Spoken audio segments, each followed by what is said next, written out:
Hello America. I have came back for one last interview to talk with President Obama about a serious issue affecting our education system. Cora Pendleton does not have a teaching job. President Obama, I will jump straight to the point. How are you going to fix this? First, let me say that it's amazing that Cora Pendleton does not have a teaching job. This is a priority for my administration, and we will do whatever it takes to get him back into the classroom. How do we know this is not another political promise? What is it that is so special about Mr. Pendleton that you have made this a priority to get him back into the classroom? Look, we all know that education is important to the economic stability of our country. I have reached out across party lines to make sure that Mr. Pendleton returns to the classroom as soon as possible. But why Mr. Pendleton? Why is he so special? Mr. Pendleton has over 6 years of teaching experience working in urban and inner-city schools. It's very rare that you have an individual who wants to work in neighborhoods that most of America is scared to work in. From my understanding, he started off teaching in Tallahassee, Florida from May of 2004 until June of 2007. What kind of teacher was he? What grades did he teach? He taught kindergarten and first grades. Wow. He gets that reaction a lot. You have this giant of a man, an ex-football player, teaching the smallest ones in the school. What made him successful in the classroom is his ability to make education fun. When the kids are having fun, they pay attention and they want to learn. They go home and talk about Mr. Pendleton. Then all of a sudden the parents are curious about who this Mr. Pendleton is. He doesn't stop there. He organized a group called the All-Pro Dad, in which he got the males more involved in school activities. He got then Governor Jeb Bush's office to donate computers to the school he was working at. He was on every committee you could think of at his school, and he was loved by the entire community. So what happened? Why isn't he in Tallahassee anymore? There are a couple of reasons, but Mr. Pendleton received an offer to conduct his social programs on a larger scale in Duval County schools located in Jacksonville, Florida. He taught grades 1st and 2nd from August of 2007 until July of 2010. It's amazing how he grew as a teacher during this time. Explain. Well, he has always been a fantastic in-room teacher, but his social programs allowed him to impact the lives of the entire student population. His All-Pro Dad expanded to include community service. They held fundraisers for breast cancer, food drives during Thanksgiving, toy drives during the winter holidays, and they even fed soldiers during Military Appreciation Month. I noticed you said he worked until 2010. Why is he unemployed? Why did he leave Jacksonville after only 3 years if his programs and his classroom teaching was so fantastic? And before you answer that, we have to take a commercial break.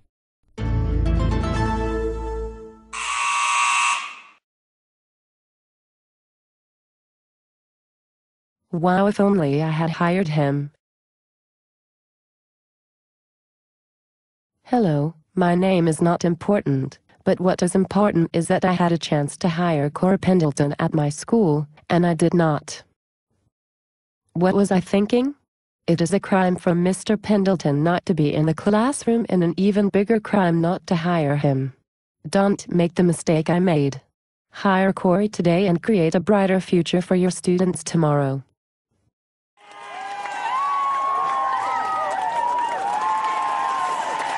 Join us tonight after the Larry King Show, where we will get reaction to the Cora Pendleton situation with special guest Charlie Sheen. If he had tiger's blood and Adonis DNA, he would not have his current problem. Do you ever listen to yourself after you speak? No, I just let the genius flow.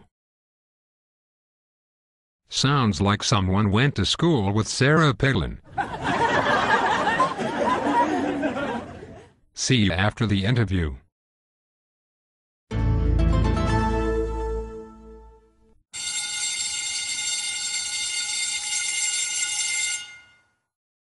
Welcome back, America. We are talking with President Obama about Corey Pendleton's teaching status. We have also been joined by Sarah Pailin, who is going to weigh in on the Corey Pendleton situation.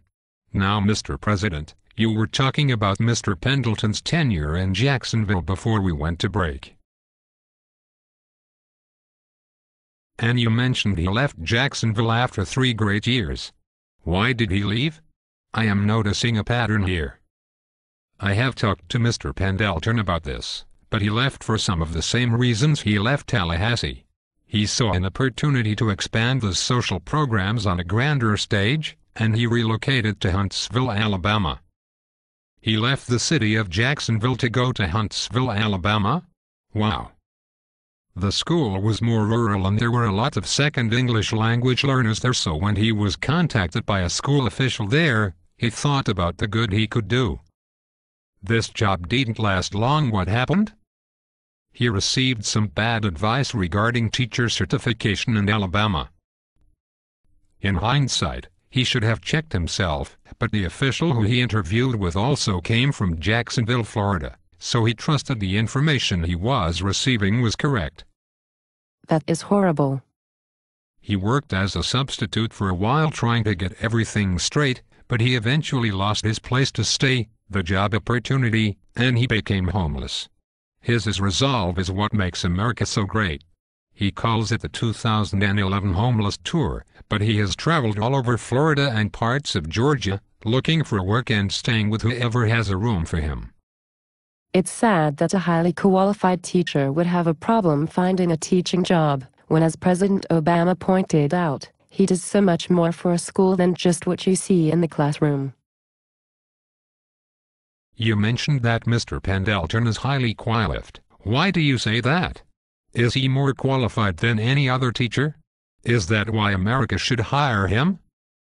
Highly qualified refers to language in the No Child Left Behind Act that defines what a highly qualified teacher would look like. Many schools receive extra funds if they are considered to be Title I schools, and to teach in the Title I school, and for the schools to receive the federal funds, all the teachers must be highly qualified. So what is a Title I school, and how does Mr. Pendleton meet the requirements to be considered a highly qualified teacher? If I may, Mr. President? A Title I school is a school in which a majority of the students qualify for free or reduced lunch. Many of these schools are located in low socioeconomic areas. Mr. Pendleton is qualified because he graduated from a Department of Education-approved education program, and he took and passed state-required test in order to receive his professional teaching license. His academic background is quite impressive. Yes, indeed.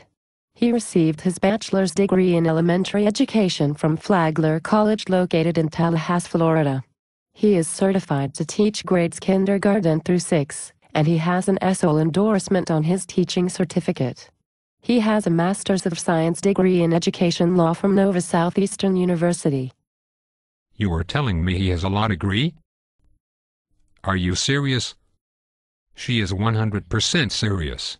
Nova's education law degree was earned through Nova's law school, not their school of education. And he is also enrolled in Nova's doctoral program where he is pursuing a degree in educational leadership with a minor in conflict analysis and resolution. If I am not mistaken, he should finish the program in the summer of 2012. It is imperative that we get Mr. Pendleton back into the classroom. I have made some mistakes in my presidency. Oh, have you ever? But we need teachers like Mr. Pendleton in the classroom to prepare our future leaders for tomorrow. Maybe with a teacher like Mr. Pendleton, someone would not have said they have foreign policy experience because they can see Russia from Alaska. That was a good one, Mr. President. If Mr. Pendleton can get you two to come into agreement about an issue, I can only imagine what he can do in the classroom. I would like to thank my guest today for weighing in on this important matter, and I hope that someone watching my last interview will hire him soon. I think hiring him would be more impactful than when LeBron James signed with the Miami Heat. Good night, America.